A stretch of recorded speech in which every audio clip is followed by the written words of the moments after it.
ओए होए भाई साहब, आज जनाब हम आपके साथ मिलके बना रहे हैं कबायली स्टाइल में दम पुख, जिसके लिए 5 किलो हमने ले लिया है बकरे का मिक्स गोश्त, 2 किलो ले लिए हैं आलू।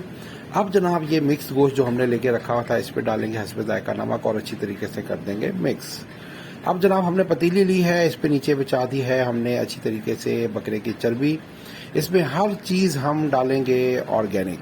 अब जनाब ये आलू हमने डाल दिए हैं और लहसुन अदरक की पेस्ट ली है जो गोश्त के ऊपर हम छिड़केंगे और छिड़कने के बाद इसको अच्छी तरीके से करेंगे हम मिक्स। अब जनाब ये तमाम गोश्त हम डाल देंगे इस आलूओं के ऊपर। वाह यार। अब साथ में हमने साबुत लहसुन भी और प्याज भी इसमें डाल दिया और ऊपर से डाल दिया हरी मिर्च और साइडों पे लगाएंगे हम इसके आटा, ताकि हवा बाहर ना आ सके, स्टीम बाहर ना आ सके। अब हम 2 से 2.5 घंटे के लिए कोयलों की आंच पे इस पे रखेंगे और इसको खोलेंगे और ये देखें यार, हमारी कबायली स्टाइल में रेसिपी तैयार है।